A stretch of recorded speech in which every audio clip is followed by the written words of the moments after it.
ici aujourd'hui pour vous présenter cette structure inédite composée des Africains, politiciens, personnalités indépendantes et de la société civile de plusieurs pays d'Afrique, tous épris et déterminés à lutter par des moyens pacifiques pour une démocratique et pacifique au niveau des dirigeants africains. L'IPDD, en sigle donc l'Initiative panafricaine pour la défense de la démocratie, combat donc les changements constitutionnels intempestifs et prône le strict respect de la limitation des mandats. En se présentant ici, dans la capitale de l'Union européenne, l'IPDD espère avoir le soutien de cette organisation fondée, elle aussi, sur plusieurs pays qui ont comme fondement la sauvegarde des droits de l'homme et les libertés fondamentales. Les orateurs devant vous, ici présents, sont parmi les initiateurs de cette structure concrète qui réunit des hommes et femmes engagés depuis plusieurs années à faire respecter leurs droits, à avoir une opinion politique et à défendre leur peuple au risque de leur vie. Ils viennent de plusieurs pays d'Afrique qui font déjà l'actualité et où beaucoup de questions subsistent. Je les laisse présenter l'organisation.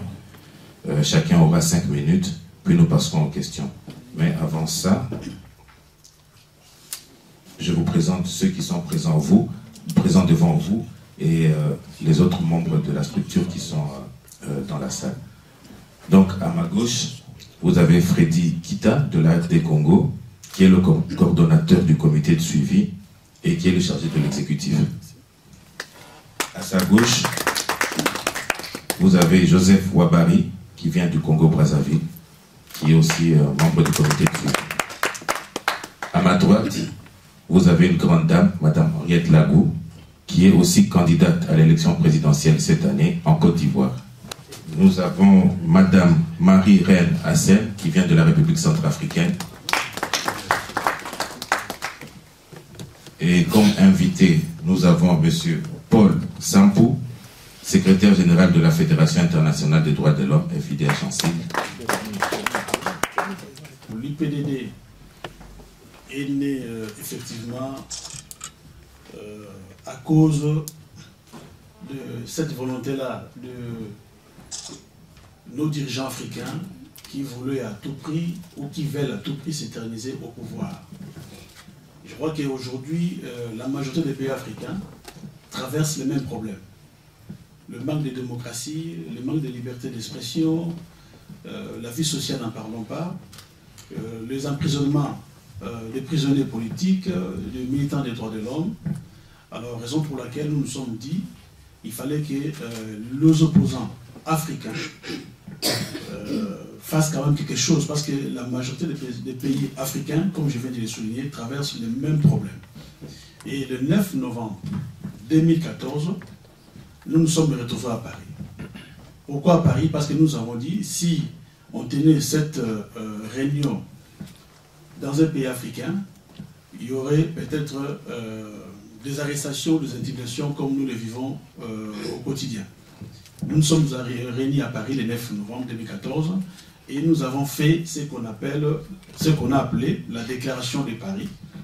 Et il y a eu quand même vraiment un grand coup médiatique où les dictateurs africains voulaient savoir pourquoi seulement à Paris, même les autorités françaises étaient dérangées par rapport à ce que nous avons fait. Et le 9 janvier 2015, nous avons procédé, toujours à Paris, à la signature de notre charte constitutive. Le PDD est né pour combattre la dictature. L'IPDD est contre les révisions des constitutions et contre aussi la pérennisation du pouvoir. Vous savez, aujourd'hui, en Afrique, la majorité des présidents qui ont fait plus de 20 ans, 15 ans, veulent monarchiser, disons, nos pays. Raison pour laquelle nous avons mis toutes nos forces pour combattre un peu cette façon de faire. Merci à Freddy Kita d'avoir présenté la charte et la structure, et M. Wabari pour des raisons que vous pouvez imaginer, n'est ouverte qu'aux Africains au sud du Sahara. Mais initialement, vous allez vous rendre compte que les Africains qui sont au-delà du Sahara, les pays du Maghreb, vont certainement s'y mettre aussi, parce que le projet a été initié par les Africains au sud du Sahara, mais l'ouverture va se faire à tous les Africains du Maghreb, de la Méditerranée. Je m'appelle Etienne Kabongo, je suis le président fondateur du mouvement Congo Nabiso, mouvement d'élite pour le Congo libre. Je suis grand combattant ici en Belgique depuis 2000. Donc je n'ai pas beaucoup de questions. Moi je voudrais seulement remercier tout d'abord aux autres, nos frères des pays voisins qui sont sur place dans la salle. Je voudrais quand même donner mes idées pour les problèmes des élections chez nous, surtout à la République démocratique du Congo-Kinshasa. Donc, je voudrais dire c'est ça. Il y a des problèmes pour dire que non, il n'y a pas de l'argent pour les élections en 2016, surtout chez nous au Congo. Première position, c'est pour dire que non, chez moi au Congo, pour que les élections puissent bien passer, il faut que Malou Malou puisse quitter à la tête du CENI, ou bien chercher aux côtés des opposants, chercher un opposant pour qu'il puisse être à la tête des CENI pour que les élections puissent partir très bien. Et deuxième point pour clôturer, je voudrais dire pour de l'argent. On a beaucoup de l'argent pour organiser des élections chez nous au Congo. On ne peut pas prendre de l'argent des Européens, non. Parce que M. Kabila a 17 milliards. Il y a 17 milliards qu'on peut prendre, qu'on peut bloquer. Moi, je voulais faire un constat. En même temps, il y a une question à poser aussi directement dans cela, aux organisateurs. En étant ici en Europe, je vois souvent, nous créons plusieurs structures à chaque fois. Et là, l'initiative est bien, mais moi, je demeure sur le plan de la démocratie. J'aimerais savoir quelle sera l'efficacité de l'IPPDD vis-à-vis, parce que vous savez, vous tous ici, que surtout en Afrique, le seul modèle qu'on a de gens en Afrique pour venir au pouvoir, c'est en prenant les armes par des rébellions et tout cela, et puis finalement, on vient légaliser cela. La soi-disant communauté internationale vient légaliser.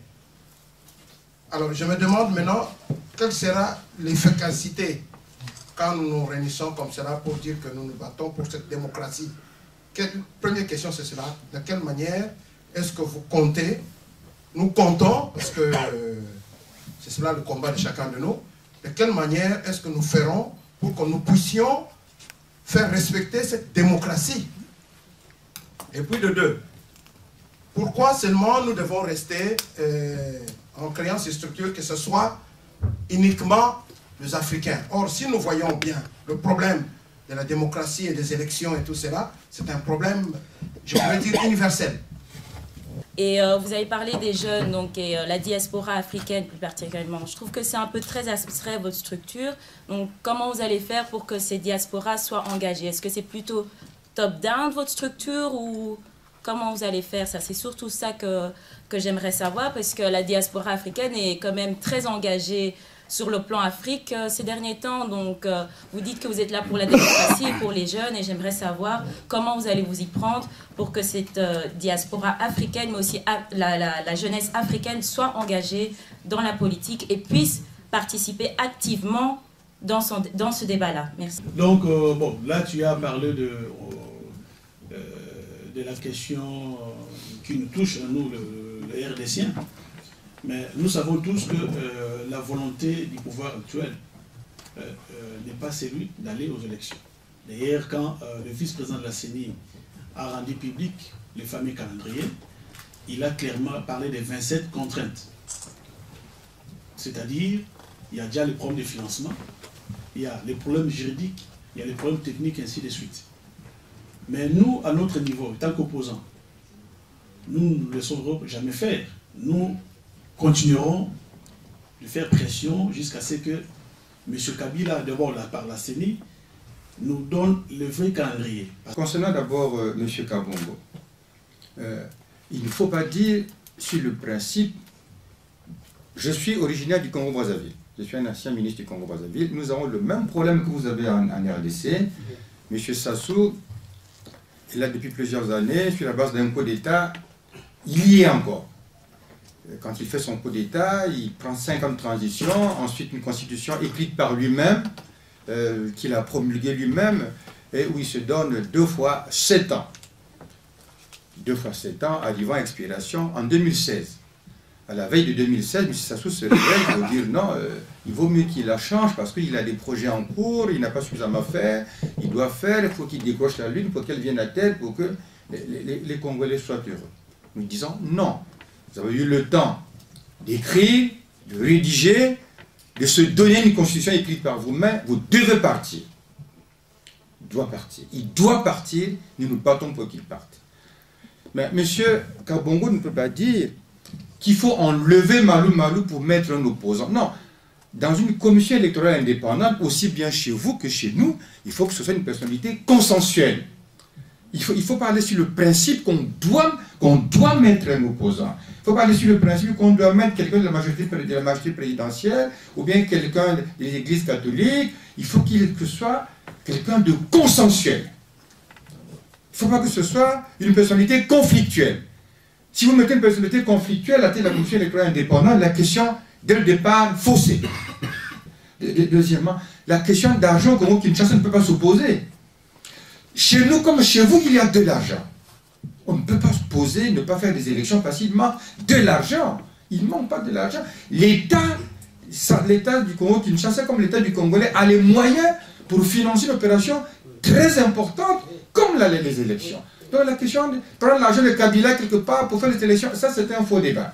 Ça c'était un faux débat, vous allez en procédure judiciaire pour rien. L'État du Congo-Kinshasa, comme le nôtre, doit avoir les moyens d'organiser des élections avec des moyens propres. Les moyens propres. Maintenant, M. Michel, mais comment il faut faire pour respecter la démocratie? Mais il faut que nous nous battions tous. La démocratie n'est pas réservée seulement à quelques-uns, mais pas à d'autres. Si ici à Bruxelles, il est un mot d'ordre d'une réunion de l'IPDD, ils n'en viennent que quelques-uns, mais vous ne sensibilisez pas les Congolais qui sont à Bruxelles pour la démocratie. Il faut que nous créions les conditions de nous y faire tous. L'efficacité, c'est nous qui la créons. L'efficacité, c'est nous qui créons les conditions pour qu'elle se fasse. Il n'y a pas ceux qui sont faits pour que l'efficacité se fasse et d'autres non. C'est un travail commun. Vous, nous, les membres de l'IPDD, ceux qui n'en sont pas membres, mais ceux qui travaillent pour que la démocratie se fasse dans leur pays respectif. Dans cette question-là, il vaut mieux ne pas penser que ceux qui sont à l'IPDD sont les seuls responsables pour que la démocratie se fasse. Comment faire pour faire respecter la démocratie? Mais il faut se battre. Il faut se battre. Ceux qui sont ici, qui estiment qu'ils peuvent rentrer au pays pour se battre, il faut qu'ils y aillent.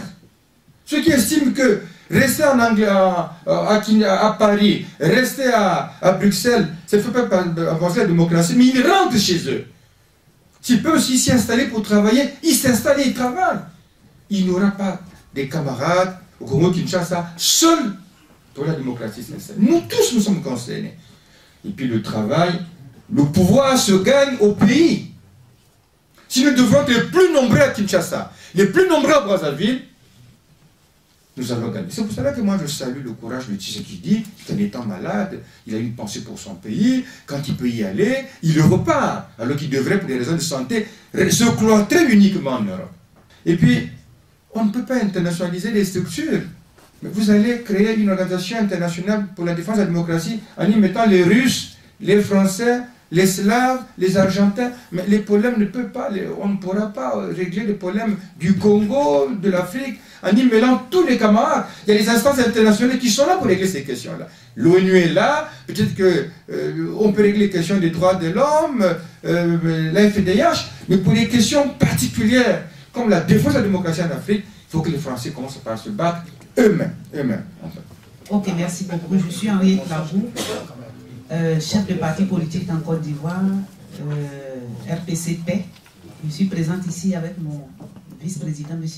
Maître Évariste Ouenchi, avocat à la Cour, au barreau du Luxembourg.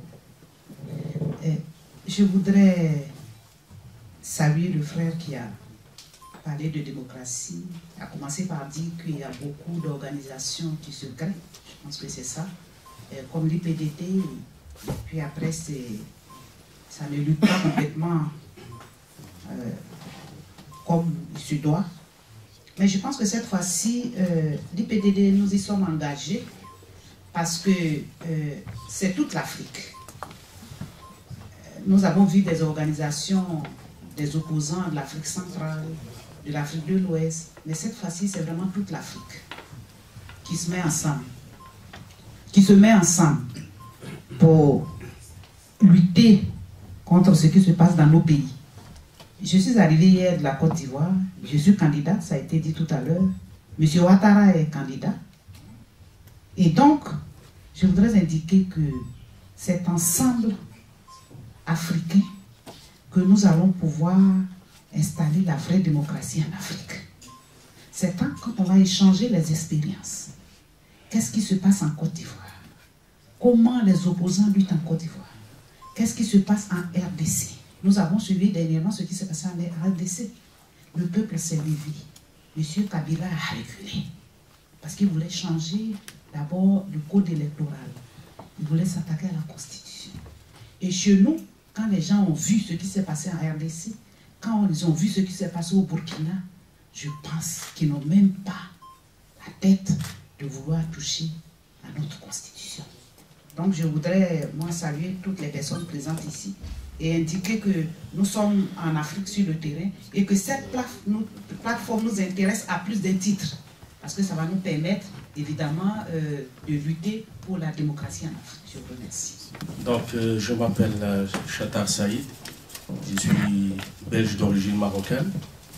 Je travaille dans un centre des études du développement et de partenariat euro-africain, tout ce qui est géopolitique, la santé publique et des relations internationales.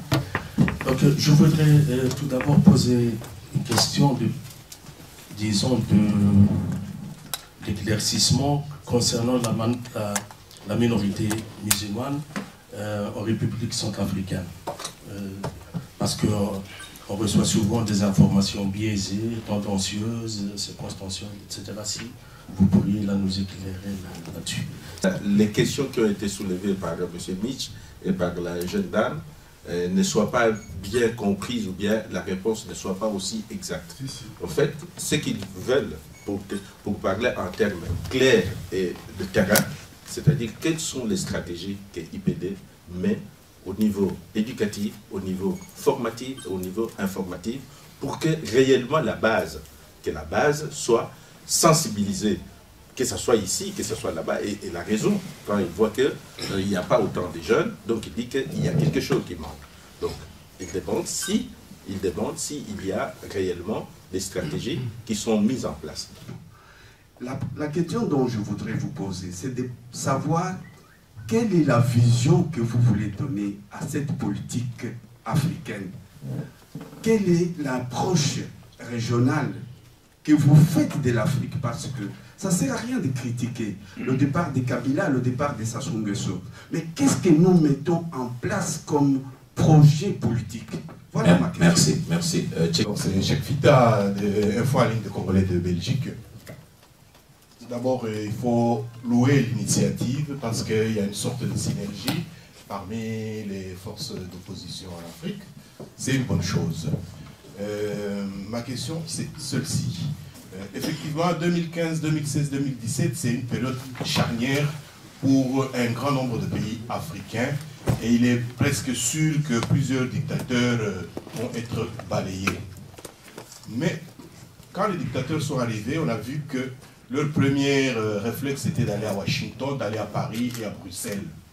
Et vous, qui n'êtes pas encore aux affaires, est-ce que vous nous garantissez plus d'indépendance par rapport aux multinationales et aux grandes puissances et que très tôt, vous ne serez pas récupéré pour que, après le départ de ceux-là, on assiste à la prise de pouvoir des gens qui sont tirés par les ficelles de l'extérieur? Merci. Ancien ambassadeur, ancien ministre en République centrafricaine. Et donc je réponds à la question de monsieur par rapport à la religion. Hein. entre parenthèses, je suis également candidate aux prochaines élections présidentielles et je l'ai été déjà en 2010. Voilà. La religion en République centrafricaine, croyez-moi, c'est pas du tout, et ça n'a jamais été le problème. Il y avait 5% de musulmans pour 85 ou 90% de chrétiens, catholiques et protestants. Et également, il faut savoir qu'il y a des personnes qui sont animistes et d'autres qui ne croient pas. Voilà, donc ça n'a jamais été un problème.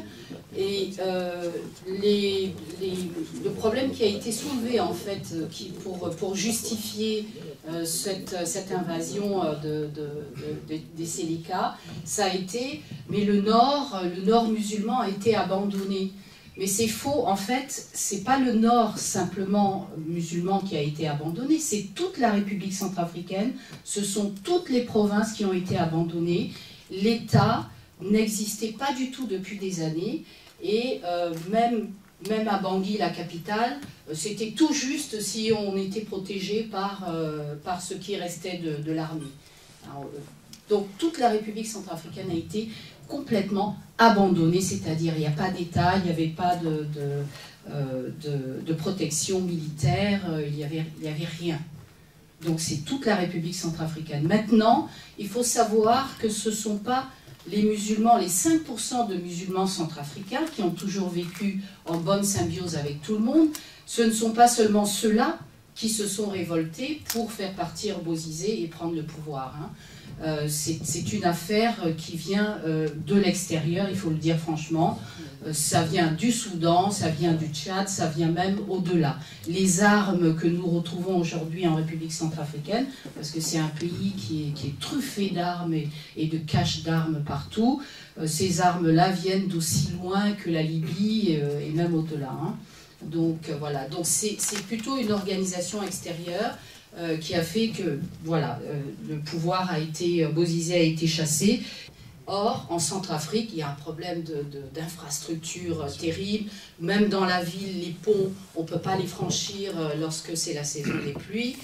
Tous les quartiers sont inondés, les gens en meurent d'ailleurs noyés, etc. Donc, techniquement, c'est impossible de faire les élections au mois d'août. Ceci dit, la communauté internationale, vous le savez, peut toujours nous pousser à aller aux élections. Mais ce serait une catastrophe parce que ces élections sont censées, en fait, la transition et les élections qui vont suivre, sont censées désamorcer tous les problèmes qu'il y avait en Centrafrique depuis 30 ans. Et si nous allons dans ces conditions-là aux élections, non seulement ça ne va rien arranger, mais au contraire, ça va aggraver la situation, c'est-à-dire, nous ne sommes pas sortis de l'auberge, et tout de suite après les élections, il va y avoir un autre coup d'État, comme voilà, un participant disait ici tout à l'heure, ce sont des rébellions qui n'en finissent pas, ce sont des coups d'État, c'est parce que on ne désamorce pas tout ce qu'il faut désamorcer. Il y a 2 semaines, j'étais à Bangui, j'étais à Yakolé, à 200 km, Yaloké, à 250 km de Bangui. C'est vrai ce que vous avez dit, c'est l'impunité qui a prévalu dans votre pays pendant plus de 30 ans. Et les acteurs de ces crimes et de toutes ces violences sont là. Les Bozizé, les Jotela, Dotodia et tant d'autres. Mais il faut dire que les politiques ont exacerbé le petit conflit de religion ou les différences qu'il y a entre les différentes religions qui sont dans ces pays-là. D'où les phénomènes, les Séléka, les Antibalaka et autres. Nous avons vécu cela, c'est l'insécurité. Alors, avec nos partenaires de la société civile centrafricaine, nous avons mis en place des mécanismes qui pourront nous permettre de contribuer à enrayer cette sorte de climat d'impunité. Et c'est comme ça, vous le savez très bien, il y a actuellement en discussion le projet de loi créant la Cour pénale spéciale une cour hybride qui aura comme objectif de prendre les gros poissons et qui ont commis des exactions, des crimes. Et aujourd'hui, le projet est passé du stade du gouvernement au niveau maintenant de CNT, ce Parlement de transition qui doit valider et permettre à la République centrafricaine de créer cette cour pénale spéciale, puisque la communauté internationale, à travers la MINUSCA, avait posé certaines conditions. Nous avons contribué à ce qu'on ait un texte qui puisse permettre de sauvegarder la souveraineté de ce pays et également s'attaquer au problème de l'impunité. Je m'adresse spécialement à Madame Marie-Reine, future candidate de la République centrafricaine. Madame, nous aimerions savoir quelle est la lecture que la République centrafricaine fait par rapport à l'arrestation de M. Jean-Pierre Bemba au regard de l'historique qui s'est passé. Présentez-vous. Tito Lacama de l'ASBL Change. Alors donc on est une ASBL qui réunit justement la jeunesse noire ici, tous les pays confondus, et aussi les Maghrébins, parce que je pense que c'est ensemble qu'on peut changer les choses. Donc je suis d'abord content que vous avez pris des gens de tous les pays différents, et je vois qu'ils sont quand même de haut niveau, parce qu'il y a des anciens ministres, mais on a quand même des questions précises. Je pense que ce qu'elle voulait dire, c'est que quand on parle de stratégie, c'est que les jeunes aujourd'hui, ils veulent changer les choses, mais ils n'ont plus confiance aux anciens, en tout cas aux gens qui ont eu le pouvoir avant, et ceux qui sont encore aujourd'hui, parce qu'on veut des actions concrètes. Et on a vu ce que certains ont fait, qui avaient le pouvoir avant, et qui aujourd'hui n'ont plus. Et on se dit, tout ce qu'ils veulent, c'est reprendre le pouvoir, et après ils feront la même chose. Et nous, on aimerait bien savoir, d'abord, quels sont vos liens avec les puissances qui, eux, contrôlent ce qui se passe dans nos pays à nous, parce que ce soit n'importe qui prend le pouvoir, vous ne pourrez jamais faire ce que vous voulez sans l'accord des Américains, des Français, des Allemands. Ça, c'est une chose. Deux, c'est comment vous allez faire par rapport aux appuis financiers que vous allez avoir, les liens que vous aurez avec les multinationales qui fonctionnent dans nos pays, qui nous exploitent et qui, eux, ont intérêt que ça continue comme ça. Ils n'aimeraient pas que Robin des Bois arrive et qu'il donne tout le pouvoir au peuple. Je pense que c'est une aberration. Je remercie Madame pour la question qu'elle a posée, parce que c'est une excellente question qui pose en fait le problème de l'impunité en République centrafricaine. L'impunité, comme vous le savez tous, a toujours été de mise en République centrafricaine, et c'est l'un des problèmes principaux qui fait que nous sommes dans cet état aujourd'hui.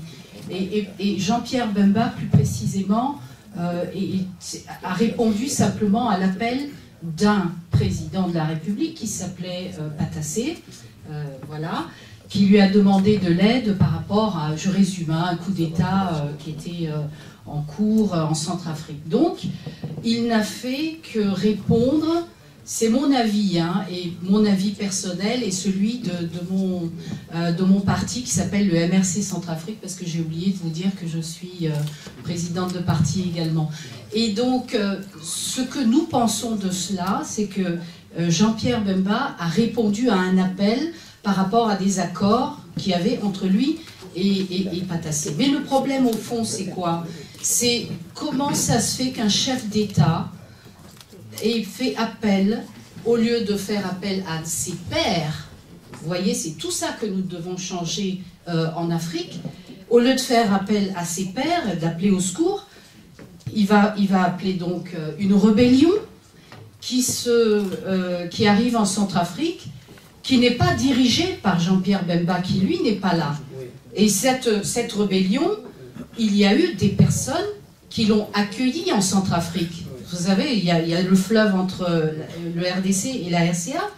Donc, quand ces personnes sont arrivées au beach de la RCA, il y avait un ministre de l'Intérieur, il y avait un ministre de la Défense, il y avait un Premier ministre. Je ne vais pas citer des noms, mais il suffit que vous revoyiez l'histoire. Il y avait des responsables, sans citer également les responsables de l'armée. Et donc, ce sont toutes ces personnes qui ont dirigé les troupes de Jean-Pierre Bemba, si on peut appeler ça diriger. Donc, il y a eu les catastrophes qu'on connaît. Et aujourd'hui, c'est Jean-Pierre Bemba qui est à la CPI. Alors, votre question, elle est bonne, parce que où est-ce qu'on en est avec l'impunité en RCA, puisque les principaux responsables, c'est-à-dire la personne qui a demandé qu'on lui envoie ces rebelles, qui a dirigé toutes ces troupes-là, tous ceux qui ont dirigé toute la hiérarchie, parce qu'il y avait une hiérarchie, ils sont où et pourquoi est-ce qu'eux ne rendent pas compte et pourquoi ils sont toujours libres et pourquoi on leur permet toujours de se présenter à des élections dans le pays. Donc là c'est un très très gros problème et que moi et mon parti continuons à poser de manière constante en République centrafricaine.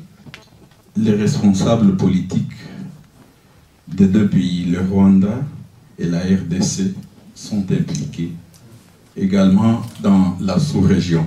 Vous savez, dans tous ces pays de la sous-région des Grands Lacs, il y a un problème d'alternance démocratique qui se pose, et ceux qui sont là, par rapport aux dossiers que nous avons, que nous connaissons, des dossiers très sensibles qui peuvent les amener devant les cours et tribunaux, ces chefs de l'État, ces autorités, font tout pour conserver les pouvoirs.